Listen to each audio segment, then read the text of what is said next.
Avengers doomsday को लेके ना अपन लोग कई सारी थ्योरीज बना चुके हैं और अनगिनत थ्योरीज तुमने अलग अलग जगह पे पढ़ देख सुन ली होंगी।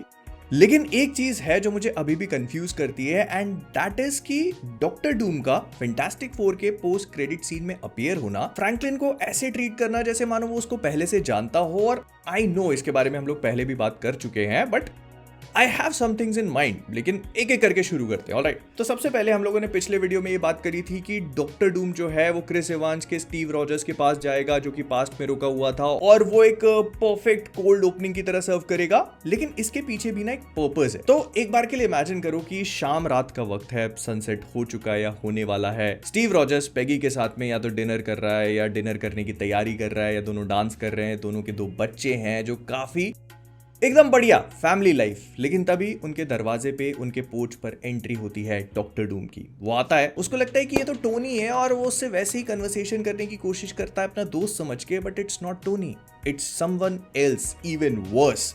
वो सीधे स्टीव रॉजर्स पे अटैक करता है, उसको कहता है कि तूने मुझसे मेरा सब कुछ छीन लिया। और फिर हमको मूवी के सेकंड या थर्ड एक्ट से थोड़ा सा पहले ये बात रिवील करी जाती है कि आखिरकार डॉक्टर डूम बात किस बारे में कर रहा था। ये कुछ एंटमैन क्वांटमेनिया टाइप की सीक्वेंस होगी जहां पर कैंग जो है वो अपने पास्ट को रिवील करता है, टाइमलाइंस और अपने पूरे प्लान को बताता है। तो यहीं पर डॉक्टर डूम रिवील करेगा इस दुनिया में उसकी एक फैमिली थी, बच्चे, बीवी।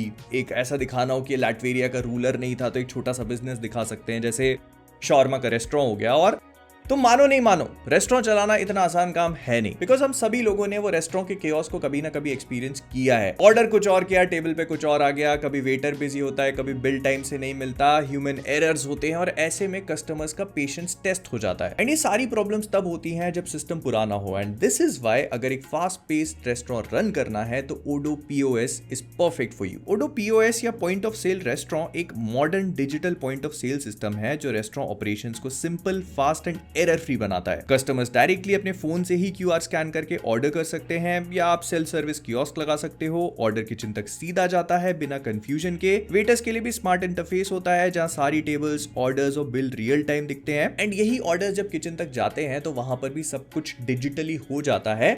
And it is so convenient. और सबसे बड़ी बात, ओडू रेस्टोरेंट मैनेजमेंट ऐप में जोमैटो और स्विगी के साथ डायरेक्ट इंटीग्रेशन मिलता है, तो ऑनलाइन एंड ऑफलाइन दोनों ऑर्डर्स एक ही सिस्टम से मैनेज हो सकते हैं बिना अलग अलग स्क्रीन्स या स्टाफ ट्रेनिंग के। तो अगर आप भी अपने रेस्टोरेंट या बार को अभी भी अनऑर्गेनाइज्ड और पुराने तरीके से हैंडल कर रहे हो, या फिर सब कुछ मैनुअली कर रहे हो, तो उसकी जगह आप एक फास्ट पेस्ड और एक्यूरेट ऐसा सिस्टम लगा सकते हो जहां सारी चीजें एक ही क्लिक पर पॉसिबल है। इसके अलावा और भी कई सारे फीचर्स को एक्सप्लोर कर सकते हो एक ही इंटरफेस पे, जैसे loyalty points, product combos etcetera. तो अगर आप चाहते हो कि आपका रेस्टोरेंट एकदम मॉडर्न तरीके से चले, जहां पर गलतियां भी ना हो और कस्टमर्स भी खुश रहें, तो लिंक डिस्क्रिप्शन में है, जाकर के चेकआउट करो, यूज करो, because Odoo POS is the way to go. तो कहां थे अपन? हाँ, डॉक्टर डूम एक परिवार के साथ एक अपनी दुनिया में खुश था। लेकिन हम लोगों ने कभी भी इस बारे में बात ही नहीं करी कि डूम के परिवार का सीन क्या था, मतलब इसमें कौन था, कैसे थे और उनके साथ क्या हुआ। तो एक पॉसिबिलिटी जो मुझे लगता है कि काफी होने के चांसेस हैं, वो हो सकती है कि डॉक्टर डूम जो है उसका परिवार एक्चुअली सूजन और उसके बच्चे थे। मतलब आरडीजे के डॉक्टर डूम वाली दुनिया में सूजन वाज हिज वाइफ, और हो सकता है कि उसके बच्चे भी हों जो कि फ्रैंकलिन और वलेरिया थे, या फिर सिर्फ वलेरिया हो, या फिर सिर्फ फ्रैंकलिन हो, या फिर ऐसा भी हो सकता है कि सूजन प्रेग्नेंट थी। मतलब उस टाइम वो एक्सपेक्ट कर रही थी जब स्टीव रॉजर्स और एवेंजर्स के टाइम ट्रैवल की वजह से टीवीए ने उनके पूरी दुनिया को प्रून कर दिया and doctor Doom lost everything. I know it sounds very weird, लेकिन एक बार इस चीज को पूरा सुन के देखो।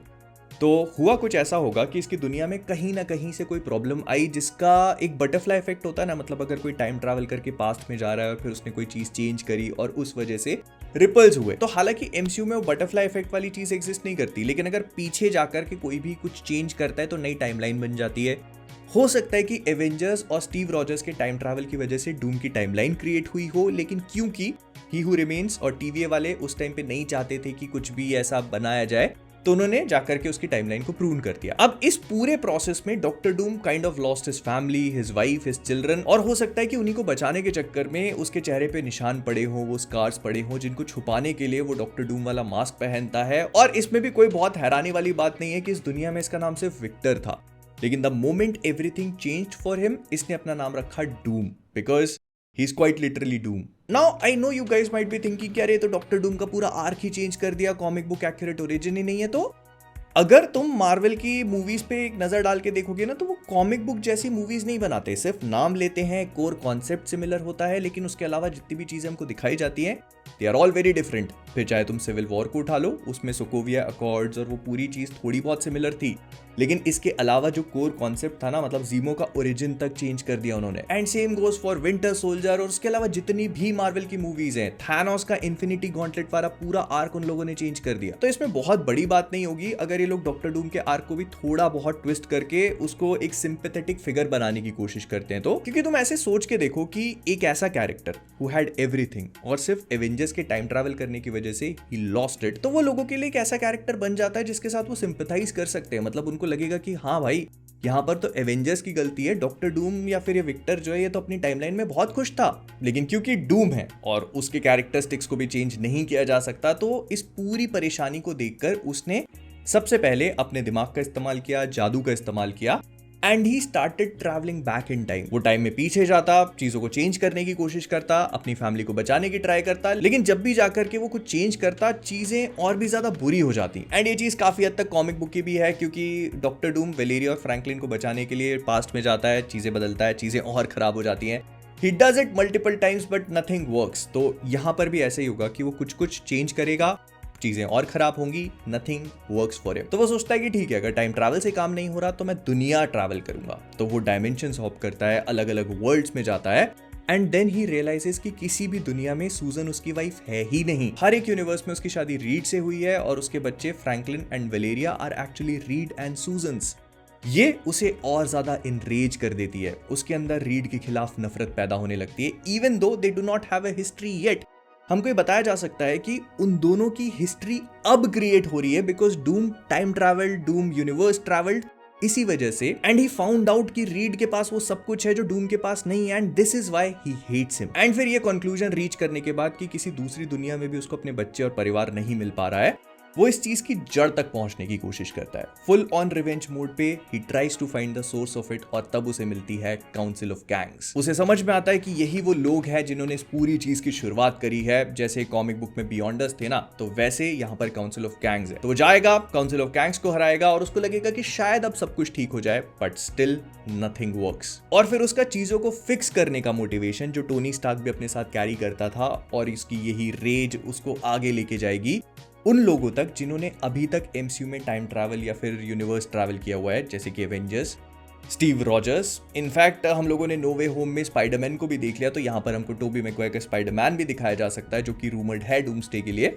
He goes there, he fights them। हो सकता है कि कईयों को जान से मार भी दे। I mean, अगर तुम लोग याद करोगे तो रूसोस ने ये बात बताई थी हमको कि वो थानोस का एक ऐसा वर्जन दिखाना चाहते थे जो टाइम ट्रैवल करके आता है ना, उसका ये वर्जन दिखाना चाहते थे जिसने ऑलरेडी कई सारे एवेंजर्स को मार रखा है। वो स्टीव रॉजर्स की कटी मुंडी दिखाना चाहते थे।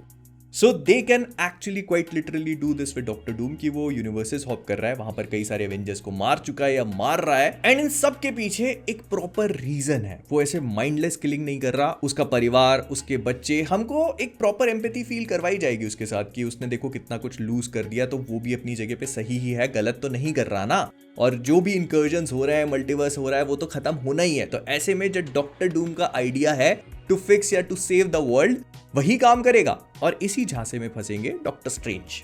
वो डॉक्टर स्ट्रेंज को अपने मैनिपुलेशंस, अपनी गैस लाइटिंग और इन सारी ट्रिक्स का इस्तेमाल करके कहीं ना कहीं अपनी टीम का पार्ट बनाएगा, जिस टीम में हो सकता है उसने बाकी दूसरे इविल एवेंजर्स को भी रिक्रूट कर रखा हो, जैसे कैप्टन हाइड्रा हो गया, जीमो हो गया, इनफैक्ट थानोस भी हो सकता है, उसका ब्लैक ऑर्डर हो सकता है, और भी दुनिया, वांडा हो सकती है। वो अपनी माइंड ट्रिक्स, अपने सारे हथकंडे अपनाएगा इन सब लोगों को अपने साथ शामिल करने के लिए, so that he can fix the multiverse. और सबसे इंटरेस्टिंग बात पता है क्या है? ये चीज परफेक्टली लाइन अप होती है फैंटास्टिक फोर के पोस्ट क्रेडिट सीन के साथ में। I mean, अभी तक हम लोग क्या सोचते आ रहे थे कि डॉक्टर डूम जो है वो फ्रैंकलिन के पास इसीलिए गया है ताकि वो उसका फेस हील कर सके, वो फ्रैंकलिन को मैनिपुलेट कर सके। व्हाट इफ वो फ्रैंकलिन के पास इसीलिए गया है क्योंकि उसको अपने बेटे की याद आ रही है, अपने परिवार की याद आ रही है, and this is exactly why उसने अपना मास्क उसके सामने रिमूव किया, इस उम्मीद के साथ में कि शायद इतना छोटा सा फ्रैंकलिन डॉक्टर डूम जो उसके दूसरे यूनिवर्स में पिता है उनको पहचान ले। But it doesn't happen. जब ये चीज नहीं होती है तो शायद वो सूजन से बात करेगा इस उम्मीद में कि शायद इस यूनिवर्स में कुछ अलग हो, कोई कुछ थोड़ा बहुत चेंज हो, लेकिन नहीं। He finds the same thing everywhere. तो फ्रैंकलिन को उठाएगा क्योंकि उसे उसकी पावर्स का इस्तेमाल करना है और बस वो निकल जाएगा। सूजन उसे रोकने की कोशिश करेगी but I don't think she can, और बस फिर डूम जो है एवेंजर्स, एक्समैन, टीवीए, लोकी जो भी आएगा उनको एक तरफ रख के अपनी नई दुनिया बनाएगा, एक बैटल वर्ल्ड जहां पर कई कई यूनिवर्सेस का पैच वर्क है। कुछ विलन्स को यहां पर पावर्स मिलेंगी, कुछ हीरोज जो होंगे वो मॉरली ग्रे शेड में दिखाए जाएंगे, लेकिन इन सबके पीछे डूम को फाइनली मिल चुका होगा जिस चीज की तलाश में वो कई सालों से भटक रहा था, और वो है एक परिवार। वो सूजन और फ्रैंकलिन को कई सालों तक अपनी फैमिली की तरह रखेगा, उनकी मेमोरीज को इरेज करके, और उसको लगेगा कि वो सब कुछ फिक्स कर चुका है, बट नहीं, इतना सब कुछ ठीक करने के बाद भी एक चीज जिसको वो फिक्स नहीं कर पाएगा वो है अपने चेहरे के स्कार्स। और अगर तुम इसको एक एंगल से देखने की कोशिश करोगे ना, तो टोनी स्टार्क के ऊपर एक और सिक ट्विस्ट है, क्योंकि जहां पर टोनी स्टार्क ने एंड गेम में अपनी बीवी, अपनी बेटी और पूरी दुनिया को बचाने के लिए अपने आप को सैक्रिफाइस किया था ना, तो ये डॉक्टर डूम अपने परिवार को वापस पाने के लिए पूरे मल्टीवर्स को सैक्रिफाइस करने को तैयार है। This is a very sick twist. और एक एंगल से और सोच के बताता हूं, रीड रिचर्ड्स और इस वाले डॉक्टर डूम में अभी कोई हिस्ट्री नहीं है। मतलब डूम हेट्स रीड, लेकिन रीड के साथ में डॉक्टर डूम को हेट करने का कोई रीजन नहीं है। तो इमेजिन करो जब ये डॉक्टर डूम उसकी वाइफ और उसके बेटे को किडनैप करके अपने खुद की दुनिया पे रखेगा 8-10 साल के लिए, जो वो कॉमिक बुक्स में करता है। तो ऐसे में फैंटास्टिक फोर में जो पेड्रो पास्कल का रीड हमने देखा था, वो फ्रैंकलिन को लेके बहुत एंथुजियास्टिक नहीं था। मतलब जब फ्रैंकलिन होने वाला था, जब सूजन एक्सपेक्ट कर रही थी, तो उसको लग रहा था कि कैसे होगा, क्या होगा। इनफैक्ट जब फ्रैंकलिन पैदा हो जाता है तो वो सजेस्ट नहीं करता, लेकिन कहीं ना कहीं इंप्लाई कर रहा था कि गैलेक्टस को देने में कोई हर्ज नहीं है। तो इन अ वे वो अपने बच्चे को लेकर ना बहुत डाउटफुल रहा है हमेशा से कि वो एक अच्छा फादर बनेगा या नहीं, या फिर वो उसको अच्छे से पाल पाएगा या नहीं। तो इमेजिन करो कि जब ये रीड बैटल वर्ल्ड पे पहुंचता है, इतने साल निकल जाते हैं, एंड ही रियलाइजेस कि उसका बेटा बड़ा हो चुका है और वो अपने असली बाप को पहचानता तक नहीं है। मतलब रीड रिचर्ड्स एक्चुअली उसके पूरे चाइल्डहुड को मिस कर चुका है। This will actually create a perfect history between Reed and Doom, क्योंकि डूम के हिसाब से रीड ने उसके पूरे परिवार को छीन लिया, लेकिन रीड के हिसाब से डूम ने एक्चुअली क्वाइट लिटरली उसके बच्चे और सब कुछ छीन लिया। इसको और भी ज्यादा खतरनाक और डार्क करना है ना, तो ऐसा बता सकते हैं कि जब डूम सूजन को बैटल वर्ल्ड पे लेके गया, तब she was already pregnant with Valeria, और वो वहीं पर हुई है। I mean, अगर ये हो जाता है ना, तो this can actually be something very epic, और I am not ready for it, to be honest. मैं जानना चाहता हूँ कि तुम लोग को क्या लगता है। मेरे दिमाग में जो भी था मैंने तुमको बता दिया। आई सीरियसली थॉट कि कहीं ना कहीं डूम और रीड के बीच में हिस्ट्री होनी जरूरी है, और इस थ्योरी के साथ में वो थोड़ी बहुत बन जाती है। बट बताना जैसा भी तुमको लगता है, लाइक करो, शेयर करो, और हाँ, डिस्क्रिप्शन में और पिन कमेंट्स में ओडू POS की लिंक है, जाके डाउनलोड करो, एंड मिलते हैं अगले वाले में। टाटा।